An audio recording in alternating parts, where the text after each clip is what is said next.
வருகிற வருஷத்துடைய ஆயத்தம். ஆனால் கிறிஸ்தவர்கள் எதுல ஆயத்தப்பட்டு போகிறார்கள் இந்த மாசத்துல?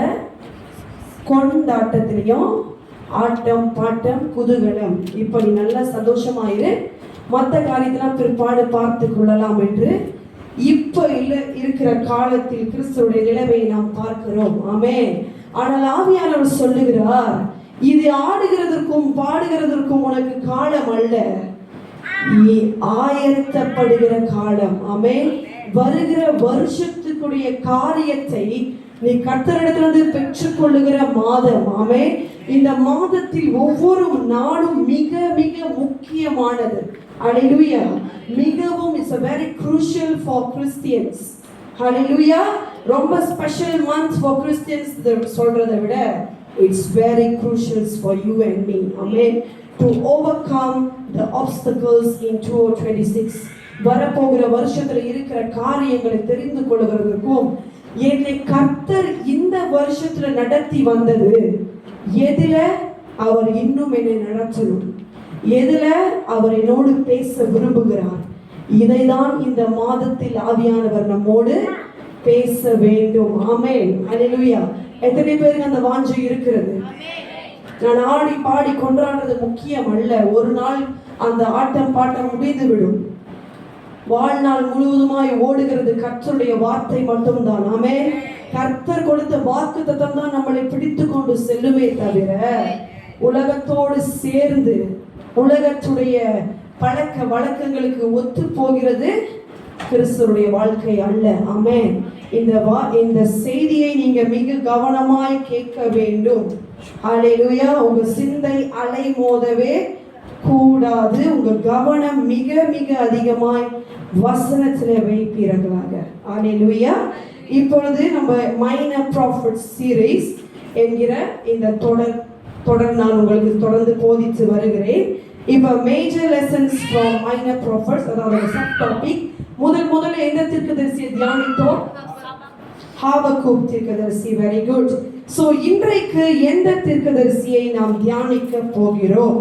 திருப்பிக் கொள்ளுங்கள். ஆகாய் எழுதின தீர்க்கதரிசன புஸ்தகம், புக் ஆஃப் ஆகாய்.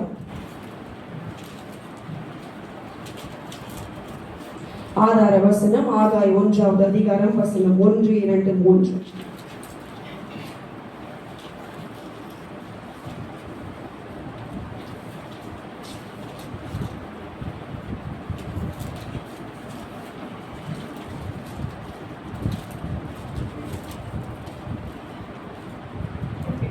திருப்பிக் கொள்ளுங்க. 1089வது பக்கம் தமிழ் பைபிள். 1089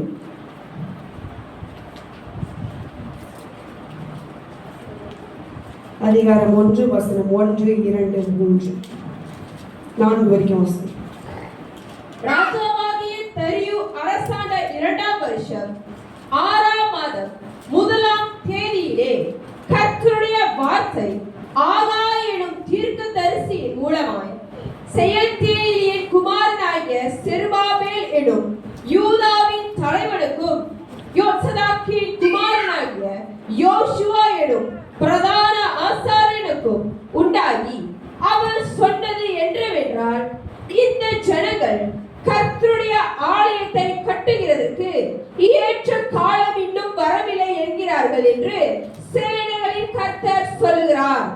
ஆனாலும் ஆகாய் எனும் தீர்க்கதரிசியின் மூலமாய் கர்த்தருடைய வார்த்தை உண்டாகி அவர் சொல்லுகிறார், இந்த வீடு பாழாய் கிடக்கும் போது நீங்கள் மற்றும் பாவப்பட்ட உங்கள் வீடுகளில் குடியிருக்கும்படியான காலம் இதுவா? ஹalleluya. அமர்ந்து கொள்ளுங்கள். ஆண்டவரை ஆசீர்வதிப்பாராக.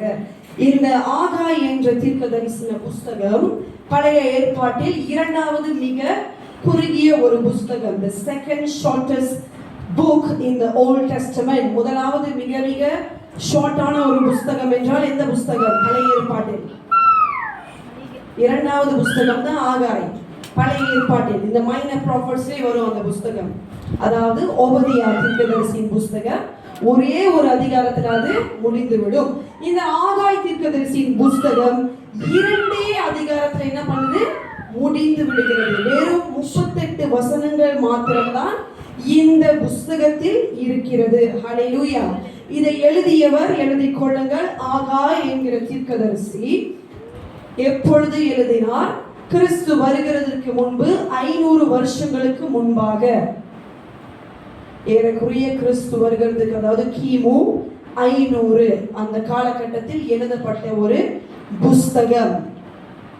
மொத்தம் எத்தனை வசனங்கள் சொன்னேன்? 38, 2 அதிகாரங்கள் மாத்திரம்தான். எழுதிக் கொள்ளுங்கள். The writer is prophet Haggai. When he written this book before Christ 500 and only 38 verses with 2 chapters. Hallelujah. அடுத்ததாக எதற்காக இந்த புஸ்தகம் எழுதப்பட்டது? What is the main purpose of this book? என்றால் ஆலயத்தை மீண்டும் கட்டுவதற்காக.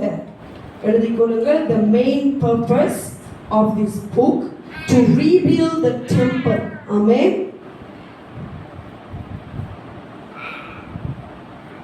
அடுத்ததாக 3 முக்கியமான characters in this book. Number 1 prophet Haggai, number 2 Zerubbabel, number 3 Joshua.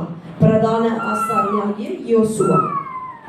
இந்த யோசுவா நீங்க பார்க்கிற மோசே காலத்தில் இருந்த யோசுவா அல்ல, இவர் வேறொரு யோசுவா. இவர் ஒரு பிரதான ஆசாரியர். நீங்க அந்த புஸ்தகத்துல வாசிக்கும் போது ராஜாவாகிய தரியு அந்த வசனம் 1வது வசனத்துல போட்டிருக்கு, கர்த்தருடைய வார்த்தை ஆகாய் என்னும் தீர்க்கதரிசி மூலமாய் யாருக்காக உரைக்கப்பட்டது?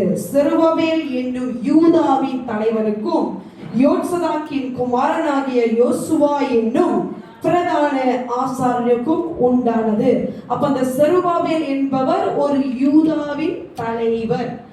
யூதா அப்படின்னா அப்புறமேல உங்களுக்கு விளக்குறேன். அதாவது யூதா என்கிற அந்த தேசத்துக்கு தலைவராய் இருந்தது யாரு? செருபாபேல். இப்ப அந்த தேசத்தில் இருக்கிற ஒரு பிரதான ஆசாரியருடைய பெயர் என்ன? ஜோஷுவா. இவர் நம்ம மோசே காலத்துல பார்க்கிற யோசுவாவா? இல்ல, இவர் வேறொரு யோசுவா. இப்ப 3 கேரக்டர்ஸ் எழுதி கொண்டீங்க. அப்புறம் இந்த ப்ராஃபட் ஆகாயுடைய பேக்ரவுண்ட், ஜீனியாலஜி, அதாவது என்னன்னா இவர் எங்கிருந்து வந்தார் நான் அப்புறம் சொல்றேன்.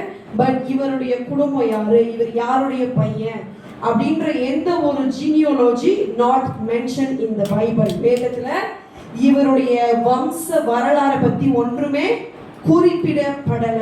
ஆமென். எழுதிக் கொள்ளுங்கள். His genealogy was not mentioned. அவருடைய வயது இதை எழுதும் போது ஏறக்குறைய 70 to 80 வயது உடையவராய் இருந்தார். எப்படி என்று பிற்பாடு நான் உங்களுக்கு பேக்ரவுண்ட் விளக்கும் போது உங்களுக்கு தெரியும். எழுதி கொண்டீங்களா? இந்த மைனர் ப்ராஃபட்ஸ் புஸ்தகத்துல 3 புஸ்தகங்கள் இஸ்ரவேலின் சிறையிருப்புக்கு பின்பாக எழுதப்பட்டது. அதில் முதல் புஸ்தகம் தான் ஆகாய். அது தொடர்ந்து என்ன புஸ்தகம் வருது? ஆகாய்க்கு பின்பாக சகரியா. சகரியா முடிந்து மல்கியா. இந்த ஆகாய், சகரியா, மல்கியா என்ற புஸ்தகம் மாத்திரம்தான் இஸ்ரவேலர் அடிமைத்தனத்திலிருந்து விடுதலை ஆன பிறகு எழுதப்பட்ட புஸ்தகங்கள். ஆமென். இப்ப இந்த புஸ்தகத்தின் பின்னணி, அதாவது the background of this book எந்த புஸ்தகத்துல இருக்குது? அப்படியே நீங்க எஸ்ரா புஸ்தகத்துக்கு திருப்புங்கள். எஸ்ரா 1 அதிகாரம் 6 வரைக்கும் நம்மளுக்கு இப்ப வாசிக்க உங்களுக்கு நேரம் இருக்காது. வீட்டில் போய் நீங்கள் வாசித்து தியானம் பண்ணினால் இந்த எஸ்ராவின் புஸ்தகத்துல நம்ம ஆகாய் தீர்க்கதரிசியை குறித்து பார்க்கிறோம். அங்க என்ன நடக்குது அப்படின்னா, இந்த பின்னணியை நான் முதல்ல உங்களுக்கு சொல்லுகிறேன். எழுதிக் கொள்ளுங்கள். the historical background of this book, சரித்திர பின்னணி.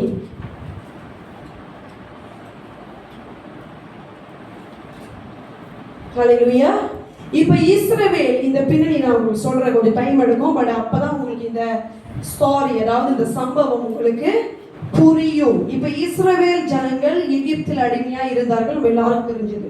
மோசே அவர்களை வழி நடத்தினார். ஒரு 5 மில்லியன் ஜனங்கள் இருந்தாங்க. அதுக்கப்புறம் யோசுவாவை கொண்டு கர்த்தர் எங்கே கொண்டு சென்றார்? எங்கே கொண்டு சென்றார்? கானான். இது பதில் ஏன் வாயில வரமாட்டேது? வாயை திறந்து நீங்க பேசினாதான் ஆவியானவர்களை நிரப்புவார். ஆமென். ஹalleluya. எங்கே கொண்டு சென்றார்? பாலும் தேனும் ஓடுகிற கானான்ல போன பிறகு என்ன நடக்குது?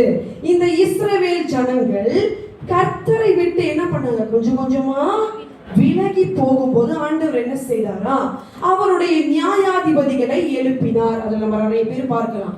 சிம்சோன், யெப்தா, கிதியோன், டெபோரா, இவர்கள் எல்லாருமே என்னது? நியாயாதிபதிகள். அந்த காலகட்டத்துல தீர்க்கதரிசிகளை கொண்டு கர்த்தர் என்ன செய்தார்? Return back to me, என்கிட்ட திருப்படியும் வந்துருங்க, நீங்க ஐடல்ஸ் கிட்ட போவாதீங்கன்னு ஆண்டவர் சொல்லுகிறார். ஆனா இந்த ஜனங்கள் என்ன செய்தார்களா? நியாயாதிபதிகளை பார்த்துட்டு, தீர்க்கதரிசிகளை பார்த்துட்டு இப்ப என்ன கேட்கிறாங்க?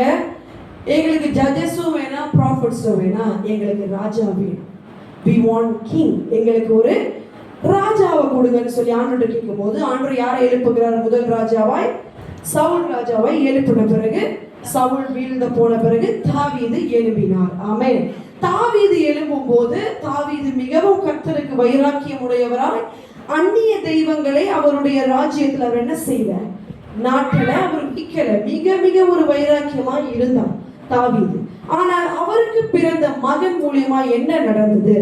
அந்த காலகட்டத்திலே ஆண்டவர் சொல்லிக் கொண்டே வரார் இஸ்ரவேல்ல, இஸ்ரவேல் ஜனமே, நீ மனம் திரும்பி என்கிட்ட வந்துரு, இல்லனா நான் உன்னை என்ன பண்ணுவேன்னா அடிமைத்தனத்துல உன்னை கொண்டு போய் என்ன பண்ணுவேன்? விட்டுருவேன். ஆனா இந்த ஜனங்கள் என்ன பண்ணாங்க? ஆண்டவருக்கு அவங்க செவி கொடுக்கல. அப்ப சாலமோன் ராஜாவான பிறகு எல்லா அந்நிய தெய்வங்களையும் கொண்டு வந்து என்ன பண்றாரு? இந்த இஸ்ரவேல் தேசத்துல, அவங்க இந்த தேசத்துல என்ன பண்றாரு? கொண்டு வந்து எல்லாத்தையும் கலப்படமாக்கி விக்கிரகங்கள் நிறைஞ்சு போய் இருக்குது. அந்த காலகட்டத்துல தான் இந்த இஸ்ரவேல் தேசம் ரெண்டாக என்ன பண்ணுது? பிரிந்தது. 10 கோத்திரங்கள் இஸ்ரவேல் என்கிற தேசமாகவும் மீதி 2 கோத்திரங்கள் யூதா என்கிற தேசமாகவும் மாறினது. ஆமென். இந்த யூதா தேசத்து தலைவன் தான் இப்ப யாரு? செருபாபேல். இப்ப இவர்கள் பிரிஞ்சு போன பிறகு அந்த 10 கோத்திரம் இஸ்ரவேலர்களை கர்த்தர் யாரை கொண்டு அடிமைப்படுத்தினாரா? அசீரியன்ஸ். ஆனா இப்ப இந்த யூதா தேசத்தை அடிமைப்படுத்த யாரை கர்த்தர் அனுப்புகிறார்? அதை நான் ஹாபக்கூக் தீர்க்கதரிசன புத்தகத்துல சொன்னேன். எந்த தேசத்தை எழுப்ப போகிறாரா? பாபிலோன். Very good. பாபிலோனை எழுப்பி என்ன செய்ய போறாரா? யூதாவை அடிமைத்தனத்துக்குள்ள நடத்த போகிறார். இப்ப இந்த ஜனங்கள் அடிமைத்தனத்துக்குள்ள போய் 70 வருஷம் ஆனது. எத்தனை வருஷம்? 70 வருஷம். நீங்க ஏசாயா, எரேமியா புத்தகத்துல வாசிச்சீங்கன்னா இந்த அடிமைத்தனத்தை குறித்து எழுதி இருக்கிறது. ஆனால் தானியேலுடைய விண்ணப்பத்துல கேட்கிறார், எங்க ஜனங்கள் ஆண்டவரே விடுதலை. தானியேலும் அப்படிதான் பிடிக்கப்பட்டு எங்க வந்தாரு? எந்த தேசத்துக்கு வந்தார்? பாபிலோன். வேகமா சொல்லுமா, வைத்து வைத்து பதில் சொல்லாதீங்க. பாபிலோனுக்கு தான் எப்படி வந்தாரு? அடிமைகளாய் விற்கப்பட்டு. இப்ப உங்களுக்கு அந்த புரியுதா? உங்களுக்கு அதோட ஸ்டோரி லைன். ஓகே, இப்ப நம்ம எங்க நின்று கொண்டிருக்கிறோம்னா இந்த 70 வருஷம் முடிந்து விட்டது. இப்ப என்ன நடக்குதுன்னா, கர்த்தர், நீங்க இஸ்ரவேலை படிக்கும் போது கோரேஸ் ராஜாவை எழுப்பி அவரிடத்துல கர்த்தர் சொல்லுகிறார், என் ஜனங்களை என்ன பண்ணு, மீண்டுமாய் எருசலேமுக்கு அனுப்பியிரு கோரேஸ், ஏன்னா அவர்கள் எனக்கு என்ன செய்ய போகிறார்களா? ஆலயத்தை கட்ட போகிறார்கள். ஹல்லேலூயா. சாலமோனுடைய ஆலயம் இருந்தது, உண்மைதான். அந்த ஆலயத்தை யார் இடிச்சு போட்டது? எந்த ராஜா சாலமோனுடைய ஆலயத்தை இடித்து போட்டார்? நேபுகாத்நேச்சர். அதை இடித்து போட்ட பிறகு ஆலயம் இல்லாம அப்படியே கிடக்குது. அதற்கு பின்கள் ஜனங்கள், இந்த யூதா எல்லாமே அடிமையா ஆக்கப்பட்டு பாபிலோன் இவர்களை 70 வருஷம் ஸ்லேவ்ஸாக இருந்தார்கள். இப்ப இருந்த பிறகு இந்த 70 வருடம் முடிந்த பிறகு என்ன நடக்குது? கோரேஸ் மன்னன், யாரெல்லாம் நீங்க மீண்டும் இஸ்ரேலுக்கு, அதாவது எருசலேமுக்கு போக போறீங்க, எருசலேமுக்கு நீங்க போய் உங்கள் தேவனுக்கு நீங்க என்ன செய்ய போறீங்க? ஆலயத்தை கட்ட போக போகிறீர்கள். அந்த காலகட்டத்தில் தான் எழுதப்பட்டது ஆகாய் தீர்க்கதரிசியின் புஸ்தகம். ஹல்லேலூயா. எத்தனை பேருக்கு புரிஞ்சிச்சு? நான் உங்கள்ட்ட சொன்னேன், மைய கருத்து, the main purpose, rebuild the temple. ஆமென். அப்ப இந்த ஆகாய் தீர்க்கதரிசி எதனால இந்த ஸ்டோரிக்குள்ள நுழைகிறார்? இப்ப என்ன நடக்குது? இந்த ஜனங்கள்ல ஒரு ஏறக்குறைய நீங்க இஸ்ராவுடைய 2வது அதிகாரத்துல பாத்தீங்கன்னா, யாருடைய ஆவியை கர்த்தர் எழுப்பினாரோ அவங்க மட்டும்தான் பாபிலோன்ல இருந்து என்ன பண்றாங்க, எருசலேமுக்கு வராங்க. எல்லாரும் வரல. போனது எத்தனை பேரு? ஏறக்குறைய 5 மில்லியன் ஜனங்க. இந்த 2 கோத்திரத்துல ஒரு ஏறக்குறைய அந்த அந்த கணக்குல இருந்திருப்பாங்க இஸ்ரவேலர்கள். ஏன்னா இஸ்ரவேலர்களை ஒடுக்க ஒடுக்க அவங்க என்ன ஆனாங்களாம், பெருகி கொண்டே போனார்கள்.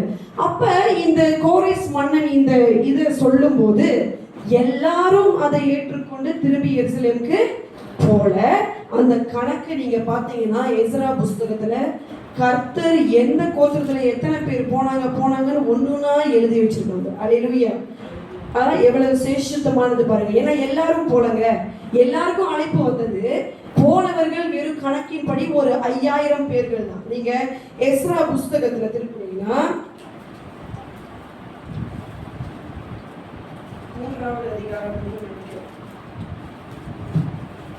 2வது அதிகாரத்துல நீங்க முதலேந்து படிச்சுட்டே வந்தீங்கன்னா என்ன போட்டிருக்கு, யார் யார் எந்த கோத்திரத்துல இருந்து அதுல நீங்க பார்க்கலாம். 2வது வசனத்தை படிக்கல. 2வது அதிகாரம் 2வது வசனம்.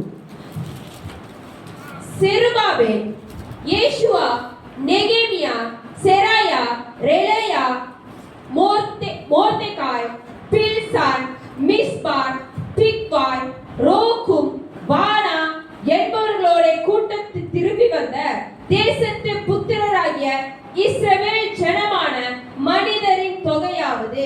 அல்லேலூயா.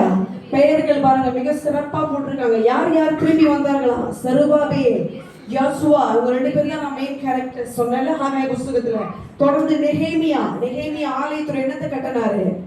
அலங்கத்தை கட்டினார். ஆலயத்தை முழுவதுமாய் கட்டல, the pillars. சோ இவங்க எல்லாமே என்ன பண்றாங்க, அங்க பாருங்க மோர்தெகாய், எஸ்தர் புத்தகத்துல நம்ம பார்க்கிறோம். இவங்க எல்லாமே எங்க இருந்து வந்தாங்க? பாபிலோனில் இருந்து கர்த்தர் அவருடைய ஆவியை எழுப்புறதுனால வந்தாங்க. இப்ப வசனம் நாளை வசனம் 64 65 படிங்களேன். சபையார் எல்லாரும் ஏகத்திற்கு 40,360 பேராய் இருந்தார்கள். அவர்களை தவிர 7,337 பேரான அவர்களுடைய வேலைக்காரரும் வேலைக்காரிகளும் 200 பாடகரும் பாடகிகளும் அவர்களுக்கு இருந்தார்கள். அல்லேலூயா. அப்ப எத்தனை கணக்குல வந்திருக்கு? 5000 பேர் என்ற அளவுதான். ஜனங்கள் 43,360 பேரு கூட சேர்ந்து பாடகர்களும் பாடகிகளும் வராங்க. இப்ப இவர்கள் எல்லாரும் என்ன செய்யறாங்க? எருசலேமுக்கு வந்து விட்டார்கள். ஏன் மத்தவங்க வரல? அங்க இருந்தது எத்தனையோ மில்லியன் கணக்கு ஜனங்க தானே. பாபிலோன்ல ஆகா ஓகோன்னு இருந்தாங்களா, அடிமையிலாம் இருந்தாங்க தானே. ஏன் வரல?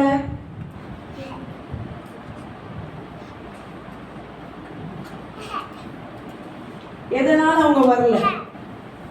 எதனால வரலன்னா, பாபிலோன்ல அவங்க எத்தனை வருஷம் வாழ்ந்துட்டாங்க? 70 வருஷம் வாழ்ந்து அந்த இடம்லாம் பழகி போய் அங்க இருக்கிற எல்லாத்தையும் அனுபவிச்சு அந்த சாப்பாடு பழகி போய், அதனாலதான் இந்த இஸ்ரேல் ஜனங்க கேக்குதுங்க, ஆண்டவர் கானானுக்கு கூட்டு போற பாலும் தேனும் ஓடுற தேசம்னு சொல்றாரு.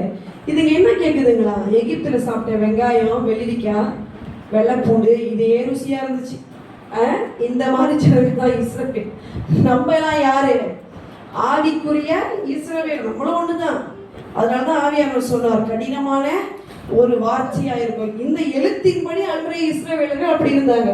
இன்றைய காலகட்டத்துல நீங்களும் நானும் யாரு? ஆவிக்குரிய இஸ்ரவேலர். அப்ப அந்த பழைய அந்த வாழ்க்கை பழகி போய் அருமையா இருந்தாலும் என்ன பரவாயில்ல, எனக்கு பாபிலோன்ல சாப்பாடு கிடைக்குது, வேலை இருக்கு, நான் வீடெல்லாம் வச்சிருக்கேன், திடீர்னு இப்ப என்னமோ எருசலேமுக்கு போவேன்னா யாரு போறது? நான் இங்க 70 வருஷம் என்ன பண்றேன்? உட்கார்ந்து இருக்கேன். இவர் பாட்டுக்கு வந்து சொல்லுவாரு. அதுவும் யார் சொன்னா? ஆண்டவர் சாதாரண ஆளை கொண்டு சொல்லல, கோரேஸ் என்கிற மன்னன். இந்த கோரேஸ் ஆண்டவரால் முன்குறிக்கப்பட்ட ஒரு ராஜா. இந்த ராஜாவே சொல்றாரு, நீங்களா என்ன பண்ணுங்க, போயிருங்க. நான் அழைப்பு கொடுத்தோம், அழைப்பை ஏற்காதவர்கள் நிறைய பேரு இருந்தாங்க. ஆமே. சரி, இப்ப அழைப்பை ஏற்றுக்கொண்டு ஆவியில எழுப்பப்பட்டு வந்தவங்களுடைய நிலைமை தான் நம்ம பார்க்கிறோம். வசனம் 1, 2, 3. ஓகே, என்ன நடக்குது? இவங்க எருசலேமுக்கு என்ன பண்றாங்க? திரும்பி வந்துட்டாங்க. இப்ப ஆண்டவர் எதுக்காக வர சொன்னாரு? ஆலயத்தை என்ன பண்ணணும்? கட்டுவதற்கு. சரி, என்ன நடந்ததுன்னா ஆலயத்துக்கு அந்த கட்டுறதுக்கு வந்தாங்க. நீங்க எஸ்ரா புஸ்தகத்துல போய் வாசிங்க.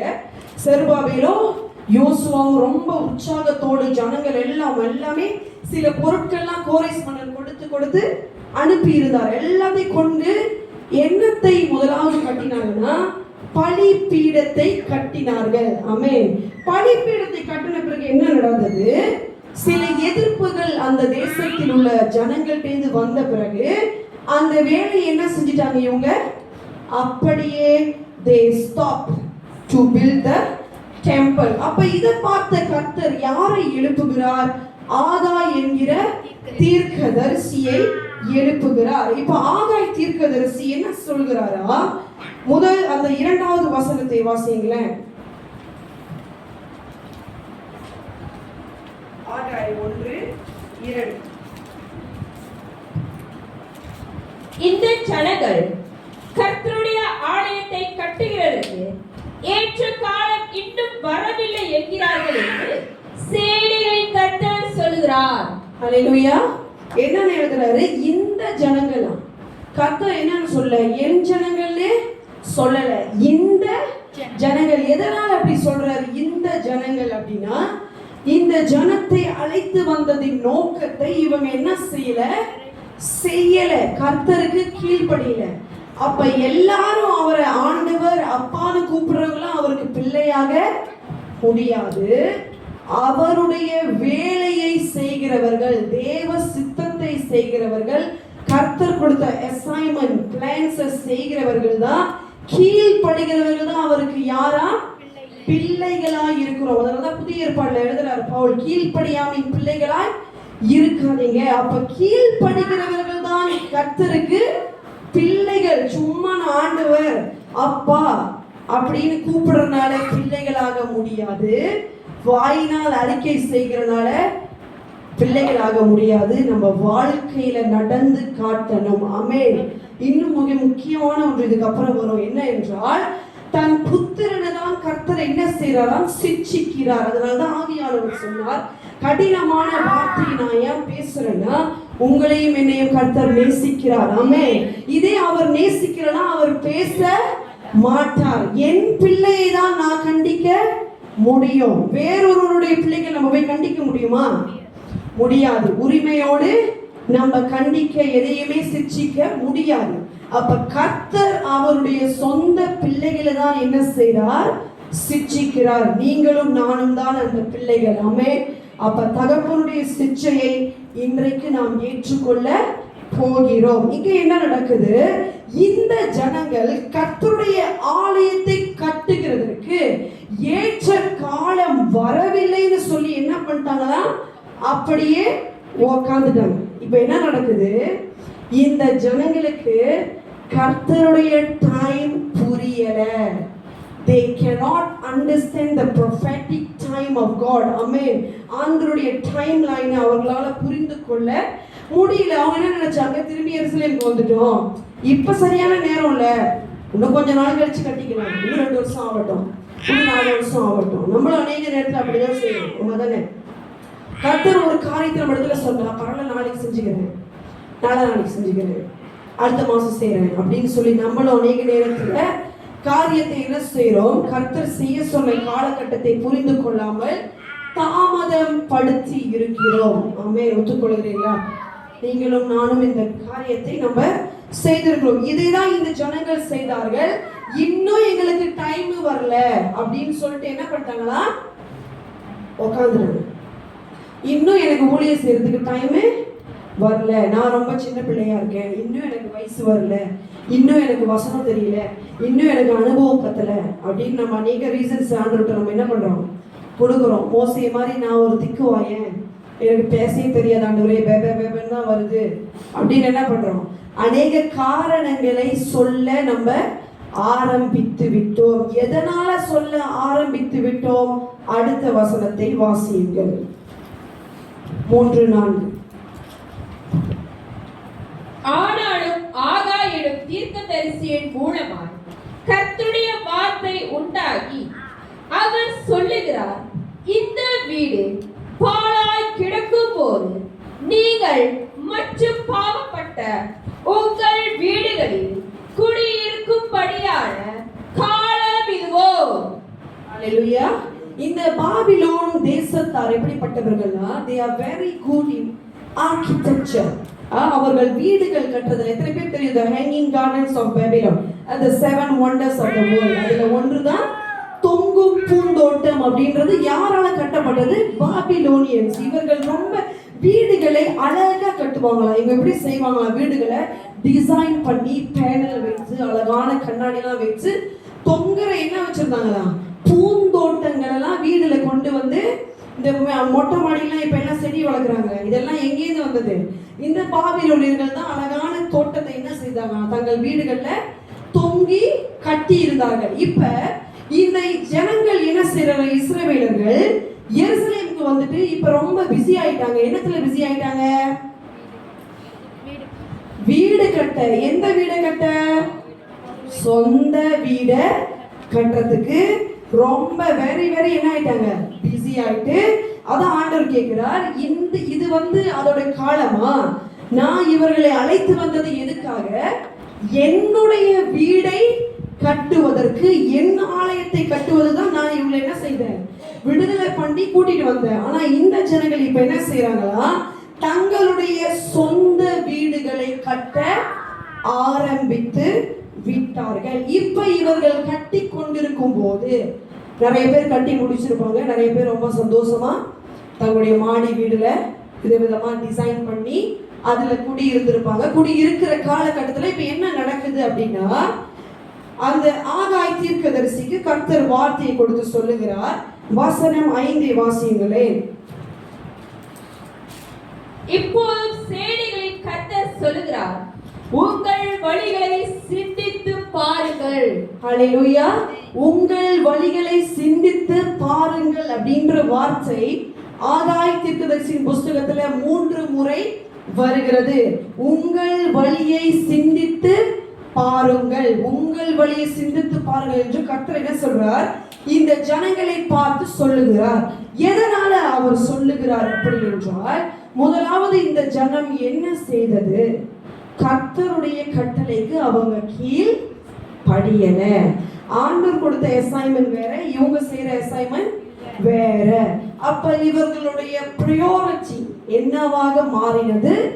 தங்களுடைய சொந்த வீடு, சொந்த வாழ்க்கை, என் சொந்த குடும்பம், என் வேலை, என் படிப்பு, என் பட்டம், என் சொத்து, என் பிள்ளை, என் பாட்டி, என் தாத்தா, அப்படியே கொள்ளு தாத்தா, எல்லாத்தையும் சொல்லலாம். நிறைய எது எல்லாம் நமக்கு முக்கியமா இருக்குதோ இது எல்லாம் இவர்களுடைய என்னதான் மாறிடுச்சான்? பிரையாரிட்டிஸ். இந்த ஆகாய் தீர்க்கதரிசியோட புத்தகத்துடைய மெயின் கருத்தே செட்டிங் யோர் பிரையாரிட்டிஸ். ஹalleluya. எதுக்கு நம்ம முன்னுரிமை கொடுக்கிறோம்? கர்த்தருடைய வீட்டுக்கு கொடுக்கிறோமா, இல்ல நம்மளுடைய வீட்டுக்கு நம்ம கொடுக்கிறோமா? இததான் கர்த்தர் ஜனங்களை பார்த்து கேட்கிறாரு. நான் உன்னை இதுக்காக அழைத்து கொண்டு வரல ஐயா. நீ சந்தோஷமா வீடு கட்டி குடியிருக்க, என் ஆலயம் பலிப்பீடம் மட்டும் கட்டி 14 வருஷம் அப்படியே கிடக்குது. யாருமே அதை கண்டுக்கல. வெறும் பலிப்பீடத்தை கட்டிட்டு என்ன பண்ணிட்டாங்க? விட்டுட்டு எல்லாரும் சந்தோஷமா அவங்க வீட்டுக்கு போய் என்ன செய்றாங்க? வீடெல்லாம் அழகழகா கட்டி சந்தோஷமாய் குடியிருக்கிறார்கள். அதான் ஆவியானவர் கேட்கிறார். அநேக ஆசீர்வாதங்களை நான் உங்களுக்கு கொடுத்திருக்கிறேன், உங்களுக்கும் எனக்கும் கொடுத்திருக்கிறார். கர்த்தர் சொல்லுகிறார், நம்ம புதிய ஏற்பாட்டு சபை ஜனங்கள் எப்படி ஆயிட்டோம்னா, ரொம்ப ஆவியானவருக்குள்ள பரவசமா ஆயிட்டு அல்லேலூயா ஆமெனே ஓ அந்நிய பாஷையில நல்ல நம்மளுக்கு அதுக்கெல்லாம் குறைச்சலே என்ன இல்லையா இல்லைன்னு சொல்றாரு ஆவியானவர். நம்ம ஆவியானவரை நல்லா என்ன செய்யறோம்? பரவசமாய் அனுபவிக்கிறோமே தவிர ஆவியானுடைய இருதயம் எப்படி இருக்கிறது? How am I feeling about you? ஆவியானவர் உங்களையும் என்னையும் குறித்து இந்த வருஷத்தின் கடைசி நாட்கள்ல என்னத்தை அவர் நினைத்து கொண்டிருக்கிறார்? அவர் இருதயத்துல என்ன இருக்கின்றது யாருக்கும் இப்ப முக்கியமா தெரியல, அக்கறையும் இல்லை. அதுதான் ஆவியானவர், இது என்னையும் சேர்த்துதான் சொல்றேன், இது என் இருதயத்தை ரொம்ப பாரமாக கிழித்தது. ஆமா ஆவியானவரே, நீங்க கொடுத்த வாக்குத்தத்தத்தை மட்டும் தான் நம்ம என்ன பண்ணோம்?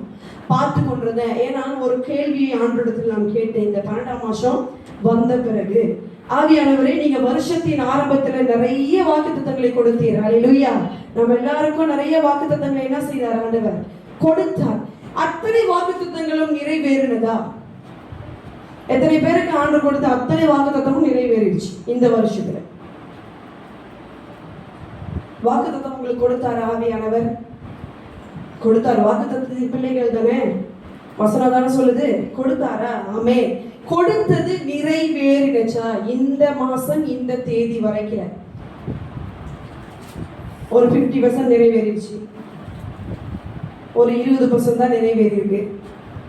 100% நிறைவேறிடுச்சு, நிறைவேறல. 70% நான் பார்த்துட்டேன். இல்லையா? யாருமே வாக்குத்தத்தம் கொடுக்கலையா? ஆமே. அப்ப உங்களுக்கு எனக்குள்ள ஒரு என்ன வந்தது, இந்த 12ஆம் மாதத்துல அந்த ஜனவரியின் தீர்க்க தரிசனத்தை என்ன செய்தேன், மீண்டுமாய் கேட்டு இதுல என்னெல்லாம் நடந்துருச்சு, இன்னும் எது நடக்கல அப்படின்னு நானே ஒரு கணக்கு என்ன பண்றேன், எனக்கு போட்டுக்கொண்டேன். அப்பதான் ஆவியானவர் குண்டு வெடியை போட்டு. ஹல்லேலூயா. இப்படி யோசிக்கிறது இது சாதாரண நம்ம எல்லா மனுஷர்களுக்கும் வரும் இல்லையா? நம்ம தேவதூதர்களா இருந்தா வராது. மனுஷர்கள், நீங்களும் நானும் மனுஷர்கள், கண்டிப்பா வரும். யாருக்கு வந்திருக்கு? 12ஆம் மாசத்தை பார்த்தோன்னே வருஷம் முடிய போது, கடைசி வருஷம் ஆயிடுச்சு, எனக்கு வயசு ஏறிக்கிட்டு போகுது. ஆண்டவரே, இந்த வருஷத்துல நீங்க சொன்ன அத்தனை காரியமும் ஏதோ பாதி பார்த்துட்டப்பா, ஒன்றும் பாதி இன்னும் நடக்கலை. இது எல்லா மனுஷங்களுக்கும் உள்ள ஒரு இயல்பு தான். அப்பதான் ஆவியானவர் சொன்னார், நான் இதுவரைக்கும் உங்களோடு இருந்ததே ஒரு பெரிய வாக்குத்தத்தம். ஹல்லேலூயா. இந்த வருஷம் நீ 12வது மாதத்தை பார்த்ததே ஒரு பெரிய அதிசயம். ஹல்லேலூயா. எத்தனையோ பேர் இந்த மாசத்துல கால் எடுத்து என்ன பண்ணல, வைக்கல. நீ இம்மைக்குரிய காரியத்தையே ஏன் யோசிச்சுட்டு இருக்க? எனக்கு இது வேணும், இது தாங்க, இது வேணும், இது வேணும், மாடி வீடு வேணும், ஆடி கார் வேணும், என்ன சொல்லிக்கிட்டு இருக்கேன்? உங்களை சொல்லல. வேற என்ன வேணும்? விதவிதமான பொருள் வேணும், ஜாமா வேணும், சட்டை வேணும், பாவாடை வேணும், எல்லாம் வேணும்னு என்ன பண்றோம்? இம்மைக்குரிய காரியம் தான் நம்ம மைண்ட்ல என்ன பண்ணுது, ஓடிக்கொண்டு இருக்குது. தவிர கர்த்தர் நம்மளை எதுக்காக இப்படி ஆயத்தம் பண்ணி கொண்டிருக்காரு நம்ம என்ன செய்யலாம், யோசித்து பார்க்கல. அதே மாதிரிதான் இந்த ஜனங்களை பார்த்து கேட்கிறாரு, இதுதான் உனக்கு காலமா? நீ உன்னுடைய காரியத்தை கவனித்துக் கொண்டிருக்கிறதுக்கு நான் உன்னை எதற்காக அழைத்தேன்? என் ஊழியத்தை செய்ய, எனக்கென்று ஒரு ஆலயத்தை கட்டதான் என்ன பண்ணேன், அழைத்தேன். அதனால்தான் ஆவியானவர் சொல்லுகிறார், கொஞ்ச நேரம் உட்கார்ந்து சிந்தித்து பார், உன் வழியை சிந்தித்து பார். அதனால என்ன நடக்குது? இவங்க கீழ்ப்படியாம போனனால கர்த்தரை முதலாவது வைக்கல. என்ன செய்யல? கர்த்தரை முதலாவது என்ன பண்ணல, வைக்கல. நீங்களும் நானும் எத்தனை பேர் ஒத்துக்கொள்றீங்க, நான் இந்த வருஷத்துல கர்த்தரை முதலாவது வைக்கிறேன்? நான் ஒத்துக்கொள்றேன் தைரியமா. உண்மையாகவே நான் கர்த்தரை என் வாழ்க்கையில முதலாவது என்ன பண்ணல, வைக்கல. அநேக மாசத்துல தவறிட்டாண்டவரே, அநேக காரியத்துல நான் என்ன பண்றேன், ரொம்ப பிஸியாகி ஓடுறேன். எதுக்கு ஓடுறேன்னு எனக்கு தெரியல. ஓடி ஓடி டயர்டாகிறேன், ஓடி ஓடி சோர்ந்து போய் தான் நிக்கிறேனே தவிர, எதற்காக இதை நீர் எனக்கு அனுமதிக்கிறீர் அப்படின்ற ஒரு பிக்சர், கிளியர் பிக்சர் இன்னும் நம்ம மைண்ட்ல வரல. அதுதான் அடுத்த வசனத்துல நம்ம பார்க்கிறோம். இந்த ஜனங்கள் கர்த்தரை முதலாவது வைக்காததுனால கர்த்தர் என்னெல்லாம் செய்கிறாரா? நீங்க பாருங்க, வசனம் 6. நீங்கள் திரளாய் விதைத்தும் கொஞ்சமாய் அறுத்து கொண்டு வருகிறீர்கள். நீங்கள் புசித்தும் திருப்தியாகவில்லை, குடித்தும் பரிபூர்ணம் அடையவில்லை. நீங்கள் வஸ்திரம் உடுத்தியும் ஒருவனுக்கு குளிர் விடவில்லை. கூலியை சம்பாதிக்கிறவர் பொத்தலான பையிலே போடுகிறவனாய் அதை சம்பாதிக்கிறார். ஹல்லேலூயா. இது ரொம்ப ஆசீர்வாதமான வசனமா இல்ல? படிக்கும் போதே எப்படி இருக்கு, வேதனையா இருக்கு. ரொம்ப ஒரு கொடுமையான ஒரு காரியம். என்ன நடக்குதா? திரளாய் விதைத்து கொஞ்சமாய் அறுக்கிறீர்கள் அப்படின்னா, நம்ம நிறைய காரியத்துக்கு அநேக பிரயாசப்பட்டும் அந்த பலனை முழுமையாய் நம்ம என்ன பண்ணல, இந்த வருஷத்துல பார்க்கல. ஏன் பார்க்கல? கர்த்தரை முதல்ல நம்ம என்ன செய்யல? ஏன்னா வசனம் என்ன சொல்லுது? முதலாவது தேவனுடைய ராஜ்யத்தையும் அவருடைய நீதியும் தேடனாதான் உனக்கு எல்லாத்தையும் கூட கொடுக்கிறேன் கர்த்தர் சொல்றாங்க. நம்ம என்ன செய்யறோம்? முதலாவது என் வீடு, என் வேலை, என் குடும்பம் எல்லாத்தையும் வச்சுட்டு மிச்சம் கொஞ்சம் நேரம் தான் உங்களை பார்த்துக்கிறாண்டவரே. ஒரு நாள்ல பாருங்க, நம்ம பிஸியா ஓடி ஓடி ஓடி கடைசியா தூங்குறதுக்கு முன்னாடி இயேசுவே நன்றி அப்பா, நன்றி, என் குடும்பத்தை பார்த்துங்க, என் காடியை பார்த்துங்க, என் வீடை பார்த்துங்க, முடிச்சு. எங்க நம்மளுடைய ஆண்டவர் இருக்கிறார்? prioritize the Holy Spirit, prioritize God. Are we prioritizing with our time? ரெண்டே காரியத்தை நம்ம சோதிச்சு பார்க்கலாம். நம்மள கர்த்தர் நமக்கு கொடுத்த நேரமும் கர்த்தர் நமக்கு கொடுத்த ரிசோர்சஸ், பொருளாதாரம், இது ரெண்டு காரியத்தில் நம்ம கர்த்தரை முதலாவது வைத்திருக்கிறோமா என்றைக்கு சிந்தித்து பார்ப்போம். ஆமென். அதான் வசனம் சொல்லுது, உங்கள் வழிகளை சிந்தித்து பார்க்கிற நேரம் இது. நீங்க உங்க மச்சு பாவப்பட்ட வீட்டுகளில் கொண்டாட்டமா இருக்கிற காலம் அல்ல. ஏன் நீ இவ்வளவு வேலை செஞ்சும் கொஞ்சம் சம்பளம் கிடைத்தது? ஏன் நீ திரளாய் விதைச்சும் உனக்கு என்ன பண்ணல? விளைவு வரல. அடுத்து என்ன சொல்றாரு? நீ என்ன செய்யற? புசித்து உனக்கு திருப்தியே இல்ல. நீ சாப்பிடுற சாப்பிடுற சாப்பிடுற, ஆனா நீ திருப்தி அடையல. வேற என்ன சொல்றாரு? குடித்தும் உனக்கு பரிபூர்ணம் இல்லை, வஸ்திரம் போட்டும் உனக்கு குளிருது. ஒருவனுக்கு கூலியை சம்பாதிக்கிறவன் அல்லேலூயா. இது எத்தனை பேர் அனுபவிச்சிருக்கீங்க? வாங்குற சம்பளம் எங்க போறதுன்னே நம்மளுக்கு தெரியல. ஆமே, நான் ஒத்துக்கொள்கிறேன், எங்க போறதுன்னே தெரியல. ஏன்னா நம்ம வாங்குறது பேங்க்ல பூந்தகையோட இதுக்கு கட்டு இதுக்கு கட்டு இதுக்கு கட்டு, காடி வீடு எல்லாத்தையும் கட்டின பிறகு மிஞ்சி இருக்கிறத பார்த்தா இதுக்குதான் இந்த ஒரு மாசம் நான் இவ்வளவு கஷ்டப்பட்டு வேலை செஞ்சிருக்கேன் அப்படின்னு என்ன பண்ணோம்? யோசிக்க தோணும். ஆமே, அது ஏன் ஆண்டவர் சொல்லுகிறார்? நீ எனக்கு முதல்ல இடத்தை கொடுத்துரு. நீங்க இந்த வசனத்தை லேவியர் ஆகமத்துல வாசிக்கலாம், வாசிக்க வேணாம். என்னது இதெல்லாம்னா, என் கட்டளைகளை நீ செய்யலன்னா இதெல்லாம் என்ன நடக்குமா? நமக்கு வருமா? அப்படின்னா ஆசீர்வாதம்ன்றது ஒரு பிரைஸோட வருது. ஃப்ரீ தான், blessing is free, but the price is the obedience. ஹalleluya. ஆசீர்வாதம்ன்றது கீழ்ப்படிதலோடு சேர்ந்து வருதான். ஆமென். கர்த்தர் சொல்ற அத்தனை இன்ஸ்ட்ரக்ஷனும் வசனத்தையும் வார்த்தையும் நம்ம சரியா கீழ்ப்படிந்து வந்திருந்தோம்னா இந்த வருஷத்தின் கடைசியில ஒரு நிறைவை நம்ம என்ன பண்ணிருப்போம்? பார்த்திருப்போம். எத்தனை பேர் சொல்றீங்க இன்னும் நான் நிறைவை பார்க்கல? நிறைவை பார்த்திருந்தீங்கன்னா ஆண்டவருக்கு ஸ்தோத்திரம். நிறைவை இன்னும் பார்க்கலன்னா அதனாலதான் ஆவியானவர் நம்மளோடு பேசி கொண்டிருக்கிறார். இவ்வளவு வேலை செஞ்ச ஆண்டவரே, ஓடுனேன் உழைச்சேன், எல்லாம் செஞ்சேன், அதிகமாய் விளைச்சேன். உதாரணத்துக்கு அப்படி எப்படின்னா, பயிரிட்டவங்க உதாரணத்துக்கு 50 மரத்தை நட்டா அதுல 20 மரம் தான் பழம் கொடுக்குது, மிச்சம் 30 மரம் என்ன ஆயிடுச்சு? பழனு கனி கொடுக்கல. அதுதான் அதிகமா நீங்க செஞ்சு கொஞ்சோண்டு விளைவை என்ன செய்யணுமா பார்த்தோம். இப்ப இந்த ஜனங்களை ஏன் இதெல்லாம் கர்த்தர் அனுமதிக்கிறார்? எதனால அப்படின்னு நீங்க தொடர்ந்து வாசித்தீங்கன்னா வசனம் 8 வாசியுங்கள். நீங்கள் மலையின் மேல் ஏறி போய் மரங்களை வெட்டி கொண்டு வந்து ஆலயத்தை கட்டுங்கள். அதின் பேரில் நான் பிரியமாய் இருப்பேன், அதனால் என் மகிமை விளங்கும் என்று கர்த்தர் சொல்கிறார். அல்லேலூயா. எதனால இதை செஞ்சாரா? இந்த ஜனங்களுக்கு ஞாபகம் ஊட்டுறாரு. நான் உனக்கு ஒரு வேலையை கொடுத்தேன், ஒரு ஊழியத்தை கொடுத்தேன், ஒரு காரியத்தை உன்னை செய்ய சொல்லி தான் நான் என்ன பண்ணேன்?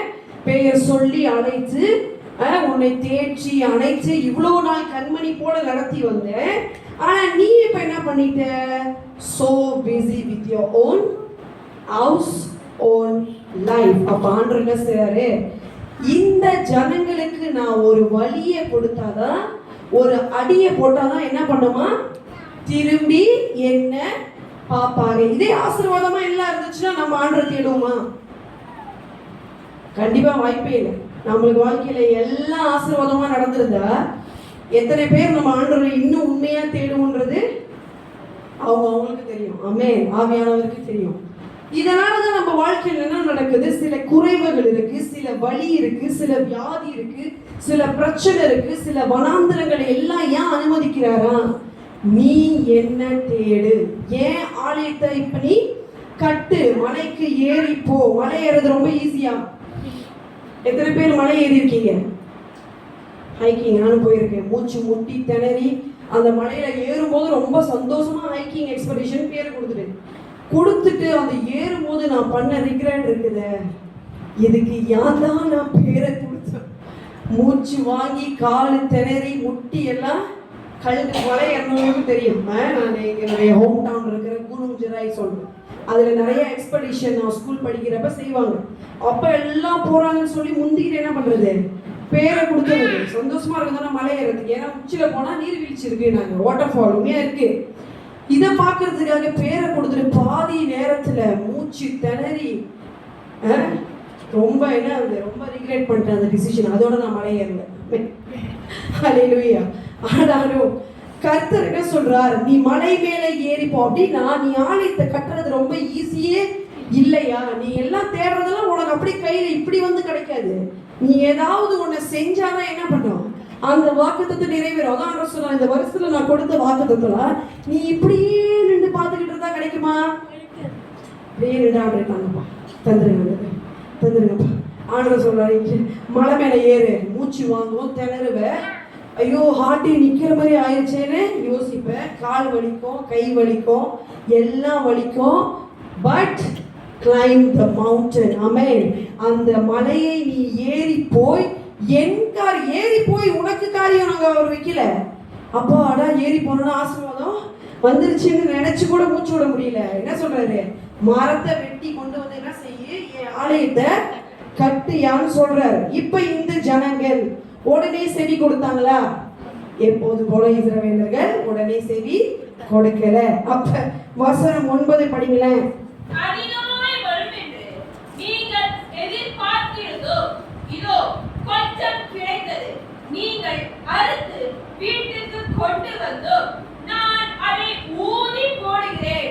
எது நிமித்தம் என்றால், என் வீடு பாழாய் கிடக்கும் போது நீங்கள் எல்லாரும் அவனவன் தன் தன் வீட்டிற்கு ஓடி போகிறீர்களே, இது நிமித்தமே என்று சேனைகளின் கர்த்தர் சொல்கிறார். அல்லேலூயா. இந்த வசனம் எவ்வளவு சுவாரஸ்யமா இருக்கு பாருங்க. என்ன பண்றோமா, நம்ம சேர்ச்சி முடிச்சோம்னா 100 மீட்டர்ஸ் இப்படி திரும்பி பார்க்கறதுக்குள்ள 100 மீட்டர்ஸ்ல என்ன பண்றோம். அதான் ஆண்டவர் சொல்றாரு, என் வீடு பாழா கிடக்குதுயா, நீ எங்க ஓடுற? நீங்கள் எல்லாரும் தன் தன் வீட்டிற்கு நடந்து போறீங்கல்ல, ஓடி போறீங்க. நம்ம எல்லாம் செய்யுது, நான் ஒத்துக்கிறேன், நான் நிறைய வாட்டி செஞ்சிருக்கேன். முட்டுச்சொடி இப்படி திரும்பி கூட பட்டுட்டு பேக் எடுத்து என்ன பண்றது, நம்ம இப்படி விடுறோம். அல்லேலூயா. அப்ப ஆண்டவர் சொல்றாரு, அதிகமாய் நீ வரும்னு நினைச்சு நினைச்சு காத்திருந்த, ஆனா உனக்கு என்ன கிடைச்சிச்சான், கொஞ்சமா கிடைச்சது. அதிகமா வரும்னு எதிர்பார்த்தது எல்லாமே எப்படி வந்துருச்சான், கொஞ்சமாய் மாறி போனது.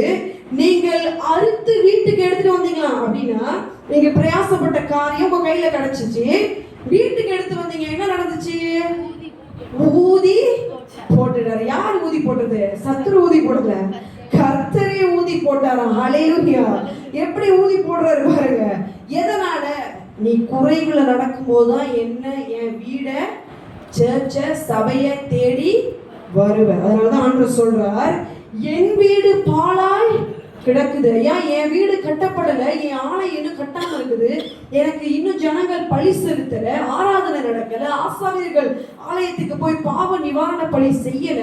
நீ 70 வருஷம் அடிமைத்தனத்துல இருந்துட்டு இப்ப உன்னை விடுதலை பண்ணி வந்தோம், நீ இன்னும் 16 வருஷம் எப்படி இருக்க, ஹாயா உன் வீட்டுல சேச்ச அது கட்ட கிடக்குது. நம்ம பிறகு நம்ம வீடு பார்ப்போம்.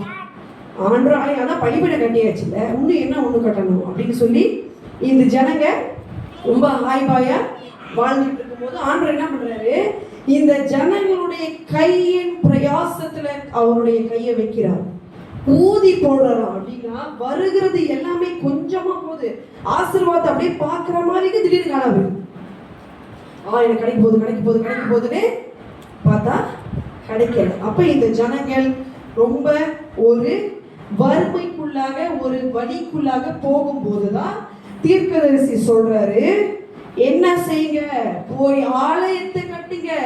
நீ செய்ய வேண்டியதை செஞ்சினா கர்த்தர் என்ன செய்வாரு, உனக்கு வர வேண்டியதை உனக்கு தருவார். ஹல்லேலூயா. இதுதான் லேவியராகமத்துல வாசிக்கிறோம். ஏன் கட்டளையை நீ கீழ்ப்படிஞ்சு நடந்தீங்கன்னா உனக்கு எல்லா ஆசீர்வாதமும் வரும். ஆனா நீங்க அந்த பட்டியல பாத்தீங்கன்னா ஆசீர்வாதத்தோட சாபம் கூட இருக்கு. அந்த பட்டியல பாத்தீங்கன்னா அந்த கணக்குல ஆசீர்வாதத்தை விட சாபம் என்ன பண்ணுது கூட இருக்கு. நீ இதை செய்யலாம் இது வரும், இது செய்யலாம் இது வரும், வியாதி வரும், வறுமை வரும், கொள்ளை நோய் வரும், எல்லாத்தையும் எழுதி வைச்சிட்டாரு. இப்ப இதேதான் ஆகாய தீர்க்கதரிசி இந்த ஜனங்களுக்கு நினைப்பூட்டுகிறார். உன் உடன்படிக்கையை நீ மறந்துட்டியா? மோசே உனக்கு கொடுத்த கட்டளைகள்லாம் மறந்துட்டியா? முதலாவது நீ யாரை தேடு? கர்த்தரை தேடு. ஹல்லேலூயா. அப்ப என்ன நடக்குது? வசனம் 12. அப்பொழுது செயல்தியலின் குமாரனாகிய செருபாபேலும் யோசதாக்கின் குமாரனாகிய யோசுவாவும் பிரதான ஆசாரியரும் ஜனத்தில் மீதியான அனைவரும் தங்கள் தேவனாகிய கர்த்தருடைய சத்தத்துக்கு தங்கள் தேவனாகிய கர்த்தர் அனுப்பின ஆகாய் என்னும் தீர்க்கதரிசியினுடைய வார்த்தைகளுக்கும் செவி கொடுத்தார்கள். ஜனங்கள் கர்த்தருக்கு முன்பாக பயந்திருந்தார்கள். ஹல்லேலூயா. என்ன நடக்குது? இப்ப ஜனங்கள் சேத்தேவின் குமாரனாகிய செருபாபேலும் யோசுவாவும் என்ன செய்றாங்க? ஜனங்களுடைய எல்லாமே கர்த்தருடைய சத்தத்துக்கு இப்ப என்ன செய்றாங்களா? தங்களை ஒப்பு கொடுக்கறாங்க. ஓகே ஆண்டவரே, ஐ மெஸ்ட் அப். உண்மையா இந்த வருஷத்துல நான் எல்லாம் பண்ணிட்டேன், அதனால எனக்கு ஆசீர்வாதம் பார்க்கல, எனக்கு வந்ததெல்லாம் கொஞ்சம் கொஞ்சமா தான் வந்துச்சு, பாக்கெட்ல போட்டேன் காணாம போயிடுச்சு, வந்த சம்பளம் என் கையில நிக்கல, எதுவுமே எனக்கு நான் பார்க்கல. ஆனா ஆண்டவரே உங்களுடைய தீர்க்கதரிசியோட வார்த்தைக்கு நான் என்ன செய்யறேன்? இப்ப கீழ்ப்படிந்து இவர்கள் என்ன செய்யறாங்களா? முதலாவது கர்த்தருடைய சத்தத்துக்கு கீழ்ப்படுகிறார்கள். இரண்டாவது யாருடைய சத்தத்துக்கு கீழ்ப்படிந்தார்கள்? தேவன் அனுப்பின ஆகாய் என்னும் தீர்க்கதரிசியினுடைய வார்த்தைகளுக்கு செவி கொடுக்க ஆரம்பித்தார்கள். ஹல்லேலூயா. என்ன செய்யறாங்க? ஜனங்கள் எல்லாம் கர்த்தருக்கு முன்பாக பயந்திருந்தார்கள். இப்பதான் கர்த்தர் பயம் வருது. என்னத்தினால கர்த்தர் பயம் வருது? பொண்ணை அடி ஆண்டவர் அடித்த பிறகு நம்ம எல்லாம் இப்படிதான் வாங்கிட்டு இருக்கோம். ஆவியானவர் சொன்னார். ஏன்னா நான் இந்த ஆகாய புஸ்தகத்தை அப்படியே கோத்துரு பண்ணிட்டு இருக்கும் போது அன்றைய வேற புஸ்தகம், ஏன்னா யோவேல் கொஞ்சம் நல்லா இருக்கு. கடைசி நாளில் மாம்சமான யாவரும் இன்னைக்கு ஆவி இறக்குங்க ஆண்டவரே, 12ஆம் மாசம். இப்படிதான் நான் கேட்டேன். அப்ப நேத்து ராத்திரி வரைக்கும் சர்மன் நான் ப்ரிப்பேர் பண்ணல, எழுதல. ஆகாய தீர்க்கதரிசி குறித்து பேச வேண்டும் என்று கர்த்தர் ஒரு வாரத்துக்கு முன்பதாக சொன்னாலும் நான் கீழ்ப்படியாமை நிமித்தம் என்ன செய்தேன்? ஆண்டரோட திரும்ப மைனர் ப்ராஃபட் 12 பேர் இருக்காங்க, மற்றவங்க எல்லாம் சூப்பரா இருக்கு. அதுல எனக்கு யோவில பிடிச்சிருக்காண்டவர். ஏன்னா என்ன செய்யறாரா? இப்ப நம்மளுக்கு அதானே வேணும். கடைசி நாளே ஆவி இறக்குங்க ஆண்டவரு, இன்னைக்கு நான் அற்புத அடையாளத்தை பார்க்கணும், எல்லாரும் பறந்து அப்படியே ஐயோ ஆண்டவரே இந்த வசனத்தை கொடுத்துருங்கப்பா. உண்மையா என் இருதயத்துல என்ன பண்றேன்? ஆகாயம் திருப்பி யோவேல் ரொம்ப நல்லா இருக்கு. 3 அதிகாரம் இருக்கு, பட் வெரி நைஸ். ஆனா அதுலயும் சில காரியங்கள் இருக்குது. பட் நான் என்ன பண்றேன்? அந்த கடைசி நாளில் மாம்சமான யாவர் மேலும் என் ஆவியை ஊற்றுவேன், என் குமாரத்திகள் தீர்க்க தரிசனம் என்ன பண்ணுவாங்களா சொல்லுவார்கள். வாலிபர் என்ன செய்வாங்க? தரிசனம் பார்ப்பாங்க. ஆண்டவரே என் யூத் பிள்ளைங்களா தரிசனம் பார்க்கணும். எங்க மூப்பர்கள்லாம் என்ன செய்வாங்களா? சொப்பனத்தை பார்க்கணும். தானியேலை போல ஆண்டவரே. அடுத்து என்ன நடக்குது? ஊழியக்காரங்க மேல என்ன திறக்குவாராம்? ஆவி இறக்கி அக்கின் ஜோலையாய் மாறி கடைசி நாளை வந்துட்டோம் தானே ஆண்டவரே, இந்த வாக்குத்தத்தை கொடுங்க, ரொம்ப நல்லா இருக்கு. ஆண்டவர் சொன்னார், இல்லை, உங்க வழியை நீ சிந்தித்து பார்க்கிற டைம் இதுதான். இந்த வருஷம் முழுவதா இத்தனை மாதம் நான் உங்களை நடத்தி வந்திருந்தோம், எனக்கு முதலாவது இடம் இல்லை. எப்ப இடம் வந்துச்சா? பொன்னடி வாங்கின பிறகு.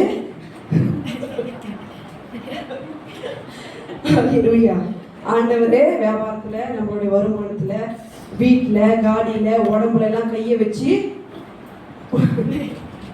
பிள்ளைகள் மேல, தாய் தகப்பன் மேல, நம்ம சொந்த வாழ்க்கையில எனக்கு நடந்ததுன்னா என்னுடைய வருமானம் சொல்லலாம். மிகவும் அதிகமாய் கர்த்தர் பொன்னடி வாங்கி, யாரும் தெரியாது, வெளியே சொல்ல முடியாது. நம்ம வெளியே எப்படி காட்டுவோம்? உள்ளுக்கு இருக்கிற அந்த எல்லாமே ஆவியானவர் மட்டும் தான் வெளிச்சம். உங்க வீட்டுல நடக்கிறது, குடும்பத்துல நடக்கிறது, அறையில நடக்கிறது எல்லாம் ஆவியானவர் மட்டும் தான் வெளிச்சம், மனுஷனுக்கு அல்ல. ஆமே. வெளியே வந்துட்டு நம்ம ஹாய் கிளாஸ்ல I'm driving Audi car, I'm living in a mansion, you know what, condominium. ரொம்ப அழகழகான வீடு பிள்ளைங்க இருக்கு பாருங்க. வெளியே காட்டிக்கலாம், ஆனா உள்ளுக்கு வாங்குற அடி யாருக்கு தெரியும்? இந்த வருஷத்துல அடி நல்ல பொண்ணு அடி ஆண்டு. ஆமென். கர்த்தர் ஏன் அடிச்சாரா? அப்போதான் ஆண்டவர் என்ன சொன்னாரு, அடி வாங்கணும் தானே, நல்லா இருந்துச்சு வாங்கிட்டாரு.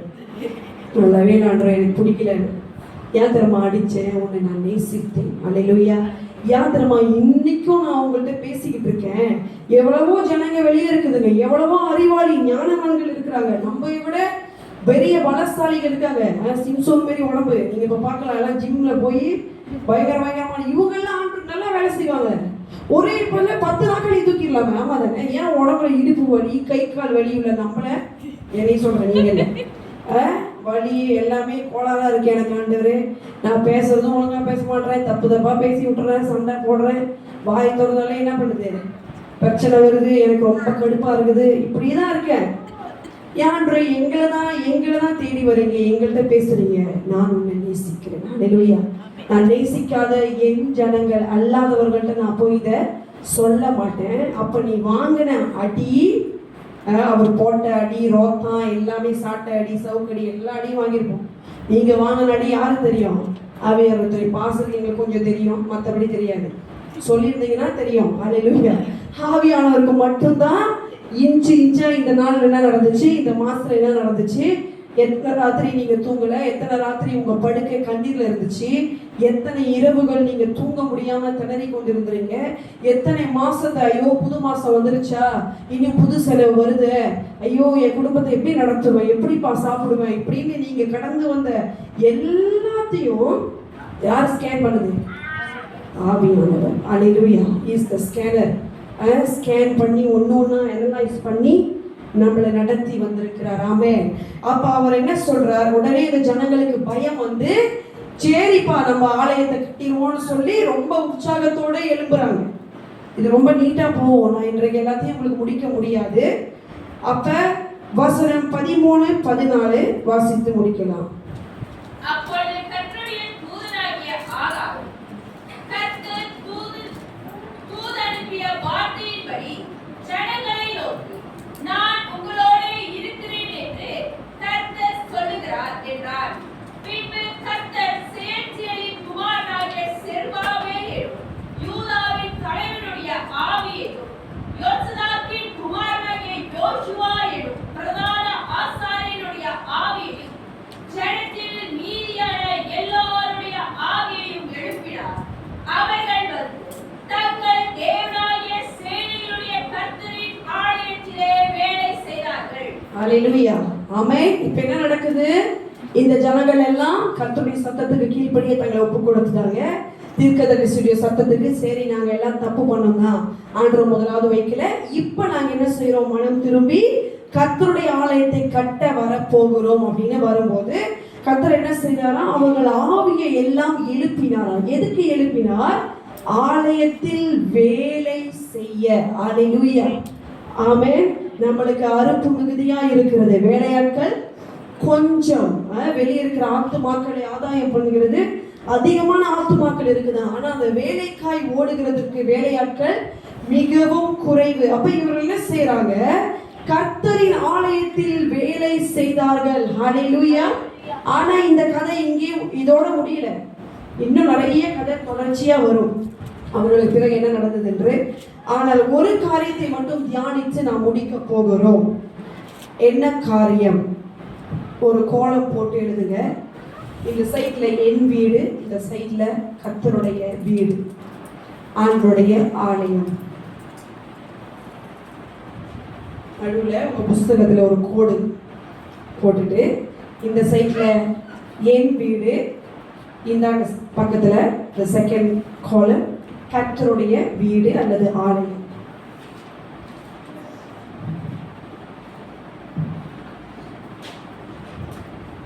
ஹல்லேலூயா.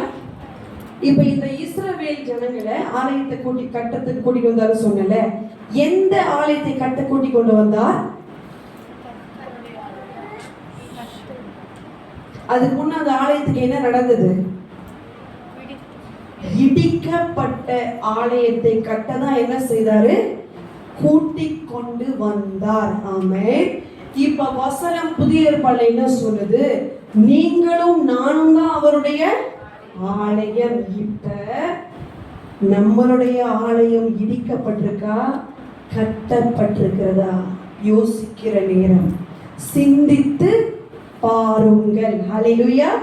நம்மளுடைய ஆலயம் இடிக்கப்பட்டிருக்கா, இல்ல எழும்பி அதை கட்டி கொண்டிருக்கிறோமா? கட்டி கர்த்தர் அதுல வாசம் பண்றாரா? கர்த்தருக்கு அதுல பலிகள் செலுத்தப்படுதா? இப்ப நான் பேசிக்கொண்டது இதுக்கு முன்ன டெம்பிள் வந்து என்ன டெம்பிள்? Physical temple. சாலமோனுடைய ஆலயம் நேபுகாத்நேச்சர் இடித்து போட்ட பிறகு திரும்ப கட்ட போறாங்க. புதிய ஏற்பாடுல நீங்களும் நானும் தான் கர்த்தருடைய ஆலயம். ஹல்லேலூயா. உங்கள் வாழ்க்கை இப்ப நான் பேசிக்கொண்டிருக்கிறது இண்டிவிஜுவல் திங். நம்ம எல்லாம் சேர்ந்து ஆலயத்தை கட்டுறது அல்ல, தனித்தனி மனிதனுடைய வாழ்க்கை. ஆமென். அந்த வாழ்க்கையில இப்ப கர்த்தர் கொடுத்த ஆலயம் இடிக்கப்பட்டிருக்கா, இல்ல நீங்க எழுந்து அதை கட்டி கொண்டிருக்கிறீங்களா? கட்டி கர்த்தர் அதுல வாசம் பண்றாரா? ஆமென். அப்படின்னா என்னன்னா, என் வீடுன்னு எழுத சொல்லல. அதெல்லாம் என்ன காரியம்? என் மாம்சத்தின் காரியங்கள் எழுதுங்க. மாம்சத்தின் தேவை, மாம்சத்தின் காரியங்கள், உலகத்தின் தேவைகள். என் வீடு.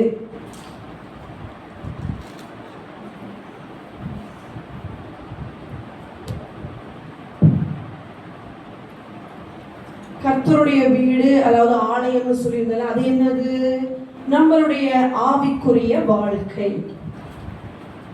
அதாவது ஜெபம், வேத வாசிப்பு, தியானம், உபவாசம், சபை, கர்த்தர் கொடுத்த ஊழியம். ஆமென். என் வீடு என்னது? எனக்கான தேவை, என் மாம்சத்தின் தேவைகள், உலகத்தின் தேவை, ஆசைகள்னு வச்சுக்கொள்ளுங்க.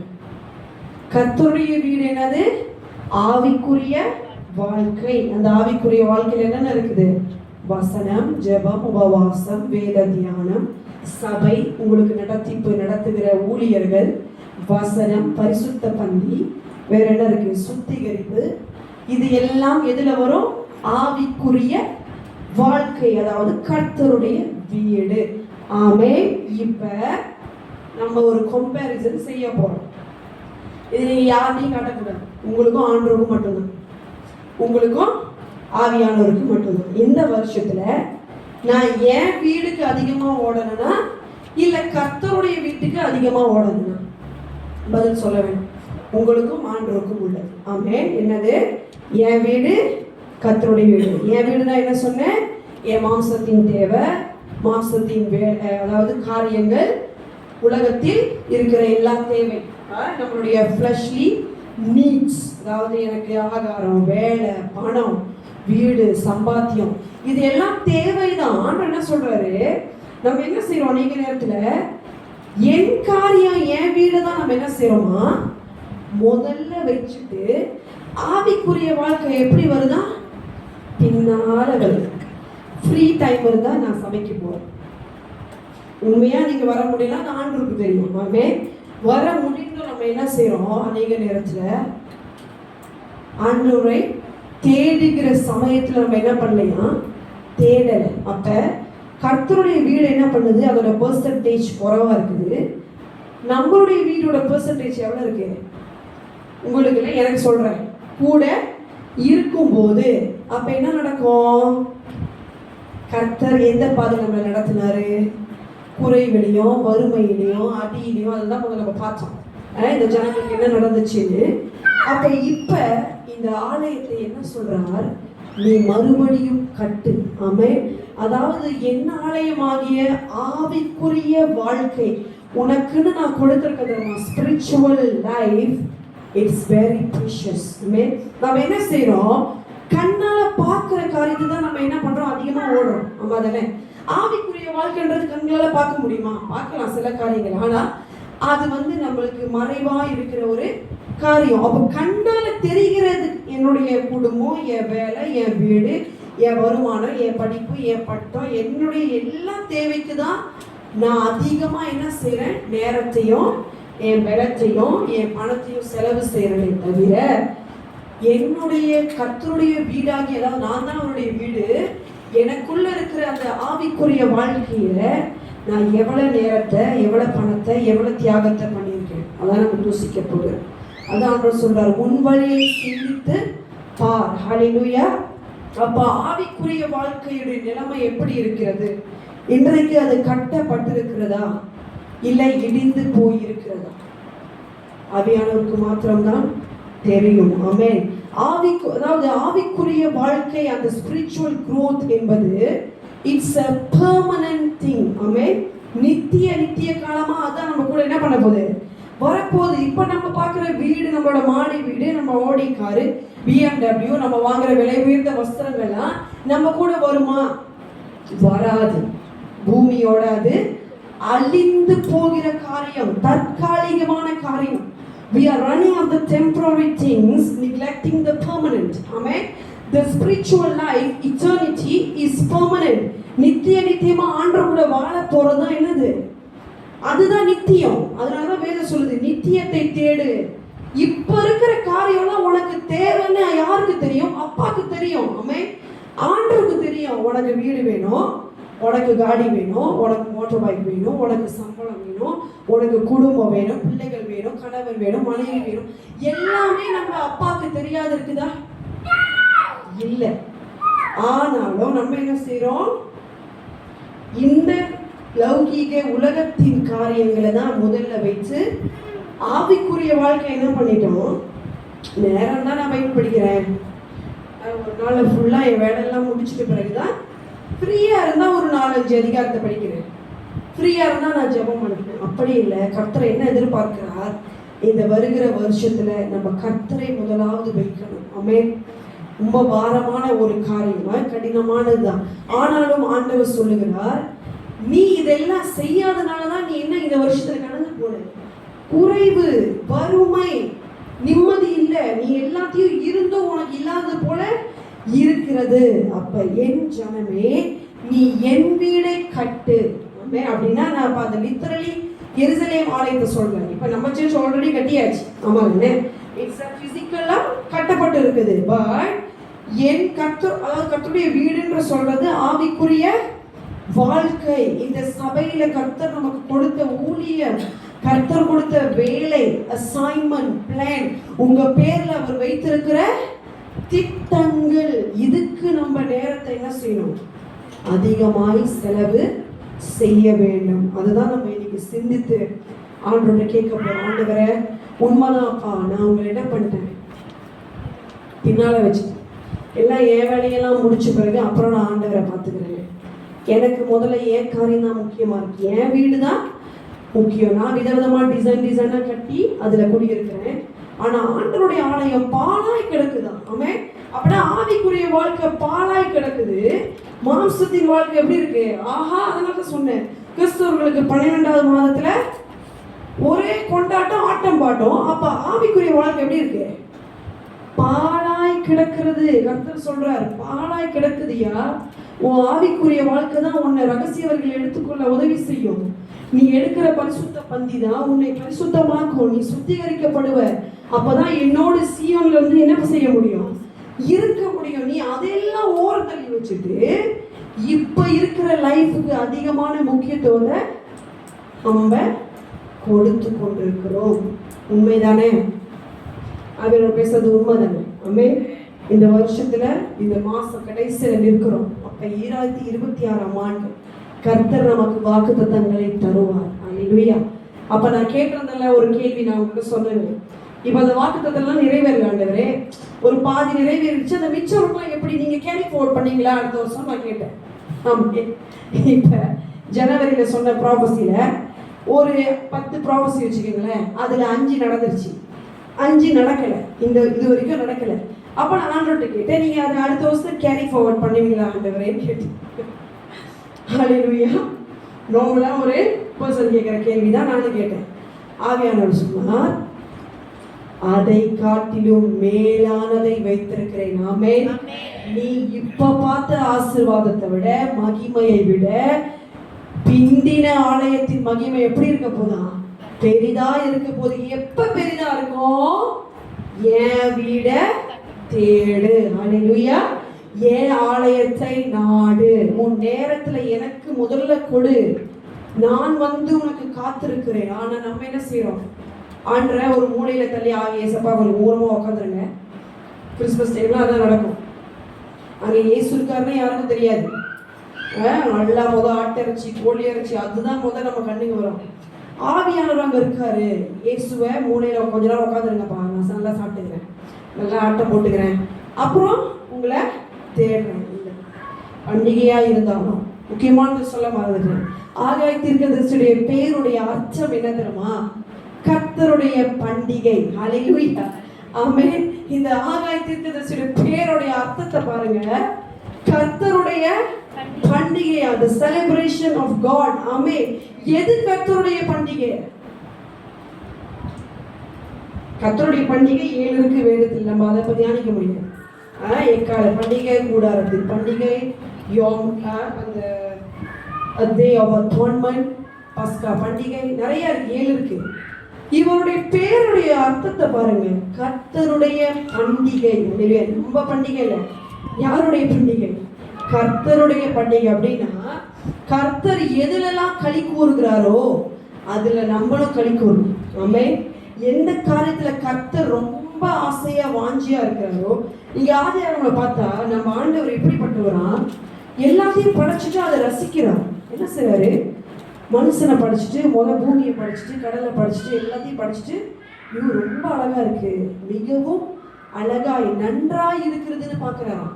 அப்ப அவர் எப்படிப்பட்ட தேவன்? களி கூறுகிற ஒரு சந்தோஷத்தின் தேவன். ஆமென். அதுதான் வேதம் சொல்லுது, கர்த்தருக்குள் மனமகிழ்ச்சியா இருப்பதுதான் உனக்கு